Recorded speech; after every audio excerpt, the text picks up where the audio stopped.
सत्ववान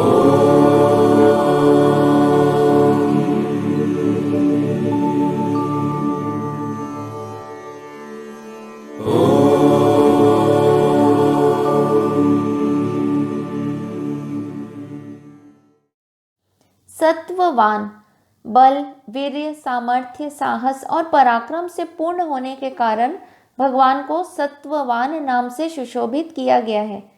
परम नियंता के सात्विक नियंत्रण का सबसे महत्वपूर्ण लक्षण सक्षमता है। अपने सभी अवतारों में नारायण ने पूर्ण रूप से स्थिरता एवं दृढ़ता दिखाई है और सारे विघ्नों को अपने सात्विक गुण से मुकाबला कर हमेशा विजय पाई है। सात्विक गुणों से परिपूर्ण होने के कारण भगवान विष्णु को सात्विक भी कहते हैं। संतोष और शांति सात्विक गुण के कुछ उदाहरण हैं। सत्व गुण मन के रजोगुण और उसके परिणाम स्वरूप कर्म में कार्यरत होने से पूर्व की अवस्था है, जिससे मन शांत होता है। समष्टि मन प्रेरणा और ध्यान युक्त शांति से परिपूर्ण है और यह समष्टि मन श्री नारायण है। सत्य भगवान तीनों कालों में यानी भूतकाल, वर्तमान और भविष्य में एक से रहते हैं, इसलिए सत्य कहलाते हैं। श्री विष्णु को सत्य अथवा सत्य नारायण भी कहा जाता है। नर को नारायण बनाने वाला गुण सत्य ही है। सत्य धर्म परायण सत्य और धर्म का धाम होने के कारण भगवान को सत्य धर्म परायण नाम से सुशोभित किया गया है। सत्य के साथ धर्म अति आवश्यक है। सत्य तो वस्तु स्थिति का परिचायक है, जबकि धर्म वांछनीयता का द्योतक है। सत्य विचार, वाणी और कर्म में भगवान सत्य परायण है। अभिप्राय प्रेमी जन जिनको चाहते हैं ऐसे परम इष्ट को अभिप्राय भी कहते हैं। पुरुषार्थ के इच्छुक पुरुष भगवान को पाने की अभिलाषा रखते हैं। संपूर्ण सृष्टि को समानता से देखने वाले नारायण न किसी से द्वेष करते हैं न प्रेम, इसलिए अभिप्राय कहलाते हैं।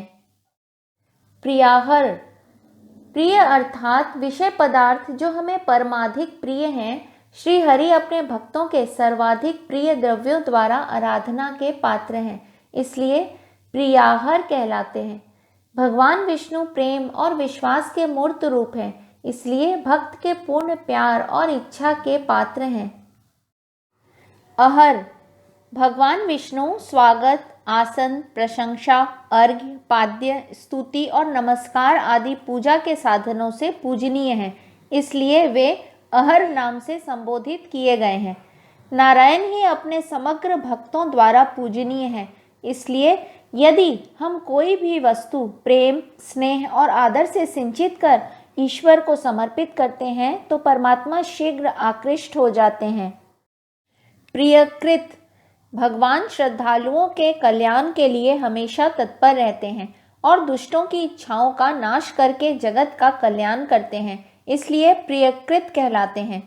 भगवान अपने भक्त अर्जुन के सारथी बने और जब द्रौपदी को भीष्म पितामह से आशीर्वाद दिलवाने ले गए तब द्रौपदी की चप्पलों की आहट न हो इसलिए अपने हाथों से चप्पलें उठाकर अपने वस्त्र में छिपा ली। अपने भक्त की भगवान प्रियकृत पूरी तरह देखभाल करते हैं। प्रीतिवर्धन घनिष्ठ और सत्य प्रेम के परिणाम स्वरूप मन में जो उन्मत्त आनंद की अनुभूति होती है वह प्रीति है, और जो श्रद्धालु के हृदय में प्रीति को बढ़ाता है वह श्री नारायण प्रतिवर्धन है। जितना अधिक उनका ध्यान किया जाए, जितनी अधिक उनकी महिमाओं की प्रशंसा की जाए, उतनी ही अधिक हमारी उस ईश्वर में प्रीति बढ़ेगी।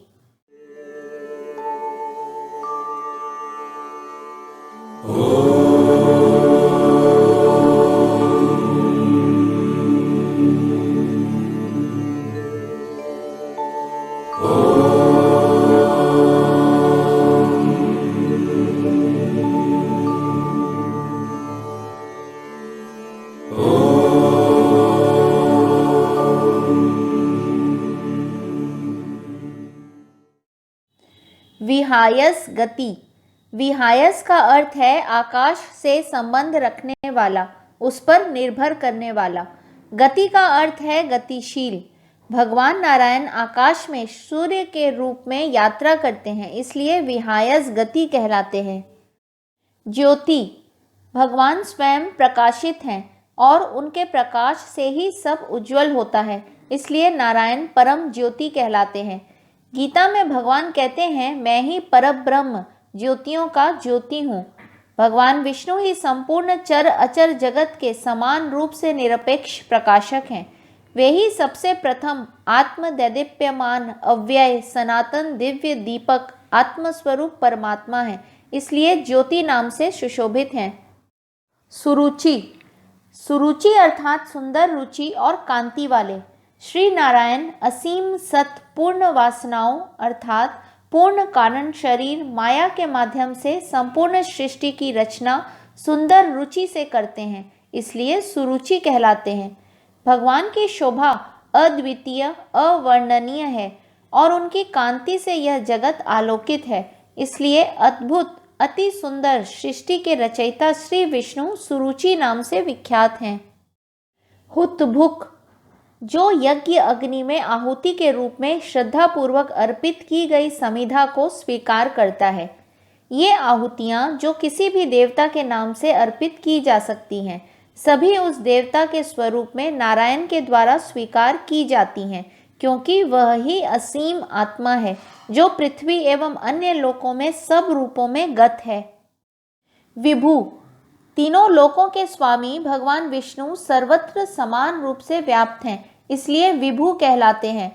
भगवान सर्वव्यापक आत्मस्वरूप परमेश्वर नारायण काल और देश से अपरिच्छिन्न है, क्योंकि वह नित्य सर्व विद्यमान है। अपने परम स्वरूप में वह सर्वव्यापक हैं, क्योंकि वह उपाधियों से सीमित नहीं होते, इसलिए भक्त की पुकार सुन तुरंत हाजिर हो जाते हैं, जैसे द्रौपदी के चीरहरण में या गजराज की पुकार में।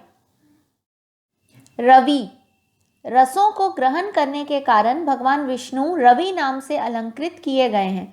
भगवान विष्णु सूर्य के माध्यम से प्रकृति के रसों को ग्रहण करते हैं तथा उन रसों का नया रूप कर वापस प्रकृति को प्रदान कर जीवों को उल्लास उत्साह से परिपूर्ण कर देते हैं।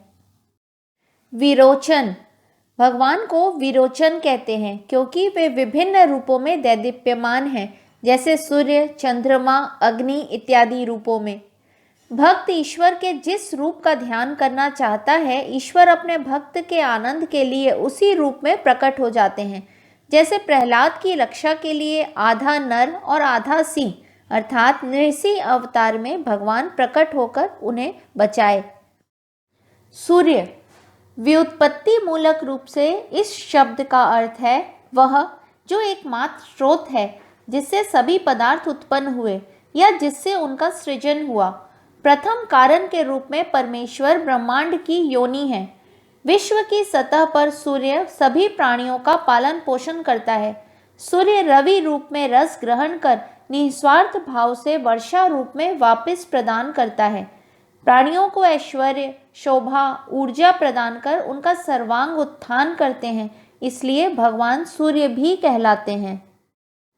सविता, संपूर्ण जगत का प्रसव यानी उत्पत्ति करने वाले होने के कारण भगवान श्री विष्णु सविता नाम से संबोधित किए गए हैं। सविता भगवान सूर्य का भी एक नाम है। भगवान विष्णु सूर्य के माध्यम से धरती को शस्य श्यामला बनाकर प्राणियों के लिए आवश्यक पदार्थों को प्रसूत करने वाले हैं, अतः भगवान सविता भी कहलाते हैं। रवि लोचन, उपनिषद और गीता में परमेश्वर के विराट रूप विश्व रूप के वर्णन में कहा गया है कि सूर्य और चंद्रमा भगवान के नेत्र हैं, इसलिए उन्हें रविलोचन नाम से अलंकृत किया गया है। भगवान विष्णु सूर्य के माध्यम से संसार को देखते हैं। सूर्य एक नहीं अनेकों हैं। हरि ओम। श्री विष्णवे नमः।